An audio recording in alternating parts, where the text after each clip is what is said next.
Selamat datang di Agus Pajak, tempat Anda belajar pajak. Pada video ke-20 tentang Undang-Undang Pajak Penghasilan, akan kita bahas struktur penghitungan pajak penghasilan BUT. Mari kita mulai. Peraturan Menteri Keuangan Nomor 14 Tahun 2011 mengatur tentang Brand Profit Tax, atau BTP. Namun sebelum kita sampai ke pajak penghasilan atas laba cabang, kita lihat contoh perhitungan pajak penghasilan BUT. Pertama, penghasilan bruto. Penghasilan bruto di sini sebagaimana yang dimaksud pasal 5, ayat 1, Undang-Undang Pajak Penghasilan. Penghasilan bruto, ada factual attributions, force of attraction, dan effectively connected. Contoh penghasilan bruto Rp1.000. Kedua, biaya fiskal yaitu biaya yang terkait dengan penghasilan bruto dikurangi dengan biaya yang dimaksud pasal 5, ayat 3, Undang-Undang Pajak Penghasilan. Selain itu, BUT tetap harus melakukan koreksi positif, atau mengurangi biaya-biaya yang tidak diperbolehkan oleh pasal 9 Undang-Undang Pajak Penghasilan, dan biaya-biaya terkait dengan penghasilan yang dikenai pajak penghasilan final, atau biaya-biaya yang terkait dengan penghasilan bukan objek. Contoh, biaya fiskal sebesar Rp700. Ketiga, penghasilan neto, yaitu penghasilan bruto dikurangi dengan biaya fiskal.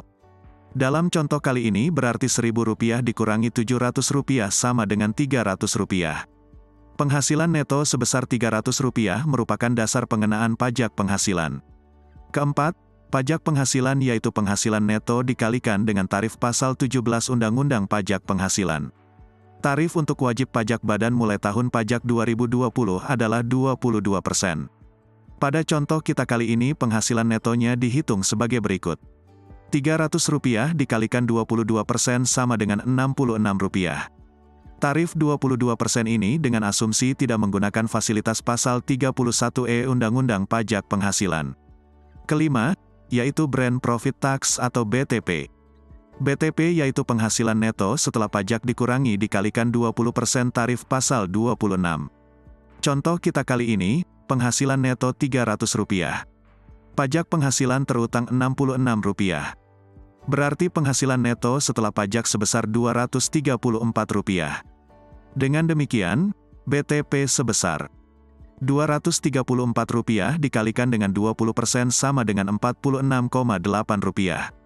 Dari angka-angka tersebut, pajak penghasilan badan yang dibayar oleh BUT termasuk BTP sebesar Rp112,8.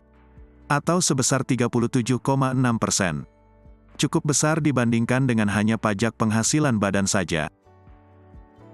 Berdasarkan Peraturan Menteri Keuangan Nomor 14 Tahun 2011, bahwa dalam hal penghasilan kena pajak sesudah dikurangi pajak penghasilan dari suatu bentuk usaha tetap ditanamkan kembali di Indonesia.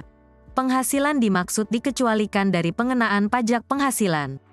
Bentuk investasi yang dimaksud yaitu 1.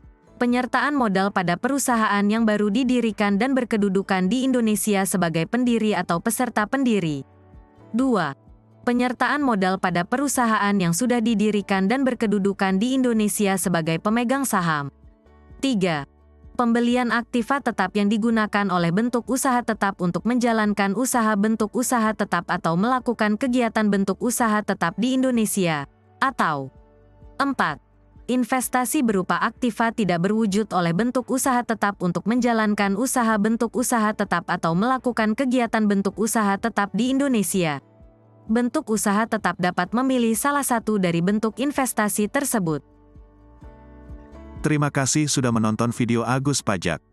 Agus Pajak adalah tempat belajar perpajakan, bahkan bagi pemula sekalipun dapat belajar perpajakan dengan mudah. Semoga Anda dapat memahami dengan mudah. Selain belajar melalui video, laman aguspajak.com juga menyediakan tulisan tentang perpajakan. Tulisan di laman aguspajak.com sudah banyak dikutip orang untuk beragam keperluan, seperti tugas dari dosen dan skripsi. Nantikan video selanjutnya. Sampai jumpa di video selanjutnya.